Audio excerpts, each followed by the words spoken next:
Ever feel like you're stuck in a rut? Like your life is just repeating the same day over and over again, sitting in front of a computer making YouTube videos about terrible movies you hate, and counting down the minutes until you can drink yourself into oblivion so the whole depressing cycle can start anew tomorrow?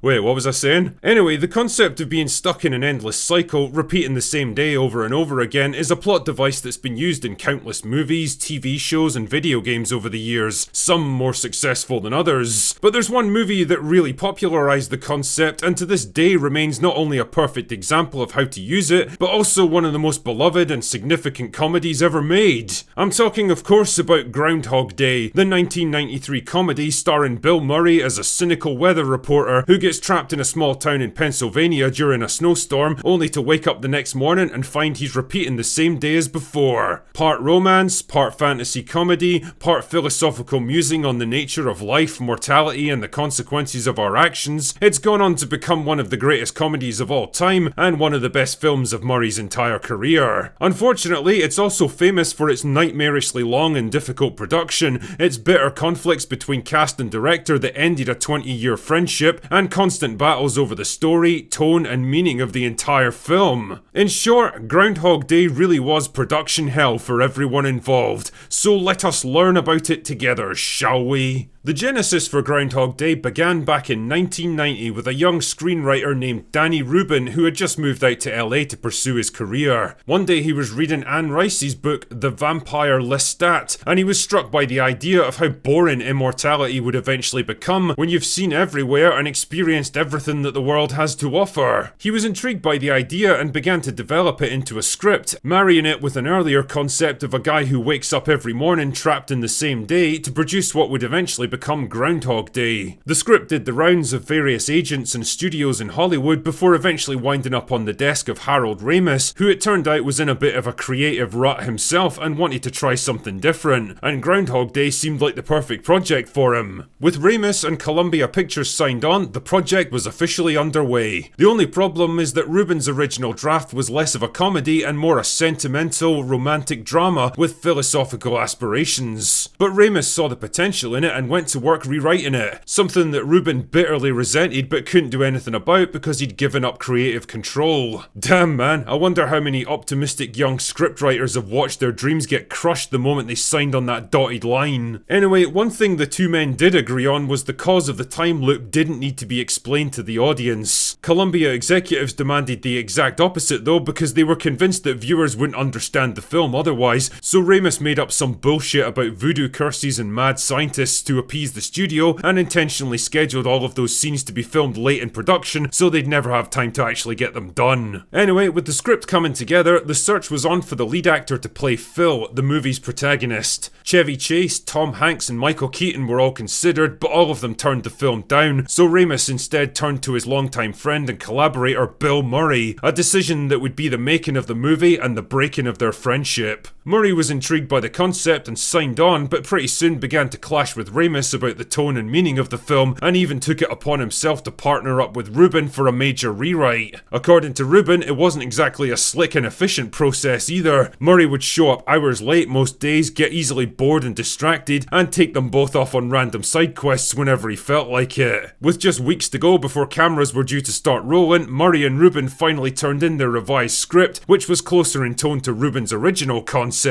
Ramis wasn't exactly thrilled to find out his entire movie had changed just weeks before filming was due to start, and so began another intensive round of rewrites that would last well into production itself. Because of these various disagreements, tensions were already running high when filming got underway in the small town of Woodstock, Illinois in March 1992, and well, things didn't improve much from there. The first major issue was the weather. Temperatures most days were well below freezing and stayed that way for months, with heavy snow that made it difficult to film outside.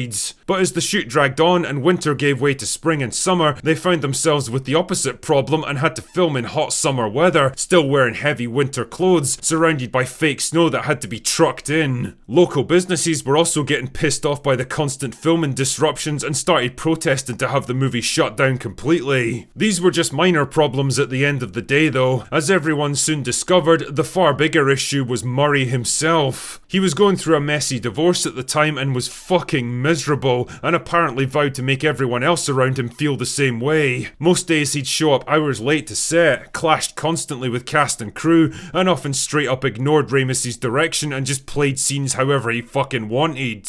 It was pretty obvious that the two men were trying to make two very different movies at the same time. Ramos wanted a light-hearted romantic comedy, and Murray was going for something more somber, thoughtful and introspective. Their conflicting approaches led to a constant battle over script rewrites that continued well into the shoot, and often ended with Murray throwing a tantrum whenever he didn't get his own way. Eventually it all became too much for Ramos, who snapped under the pressure, grabbed Murray by the collar and slammed him up against a wall. Can't say I blame the guy really. He wasn't the only one to have a go at him either. In the scene where Rita slaps Phil across the face, Murray told Andy McDowell to really go for it and slap him for real, and well, by that point she was only too happy to oblige. The conflicts and disagreements continued right up until the filming of the final scenes, where Murray's character finally breaks out of the loop and wakes up the next morning beside Rita. Nobody could quite decide whether they should still be wearing yesterday's clothes or new ones to prove that the loop was over and they'd been intimate together. So it went to a vote and ended up split right down the middle. Eventually it fell to a young member of the production staff to make the deciding vote, with everyone watching her. No pressure then, and she decided they should keep yesterday's clothes on because anything else would ruin the movie. Even Murray smiled at that one.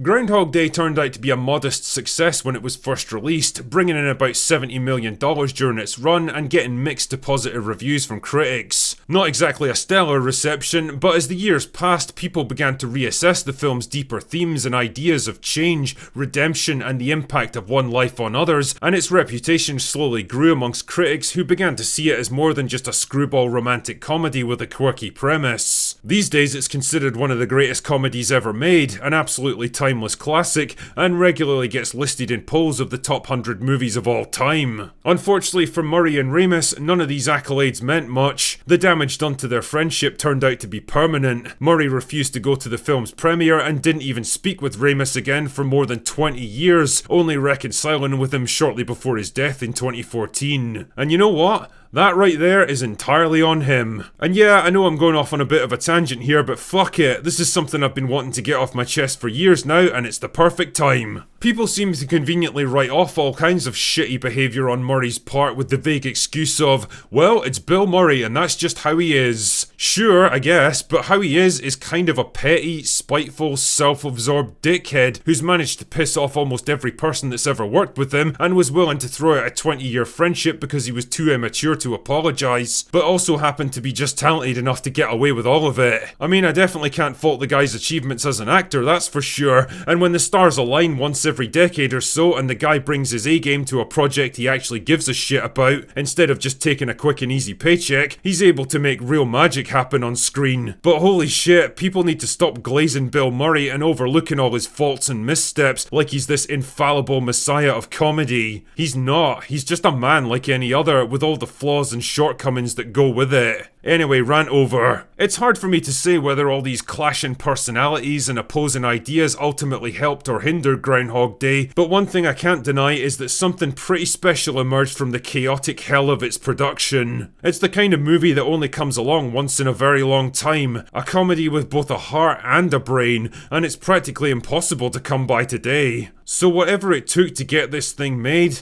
I'm glad they found a way to make it happen. Anyway, that's all I've got for today. Go away now.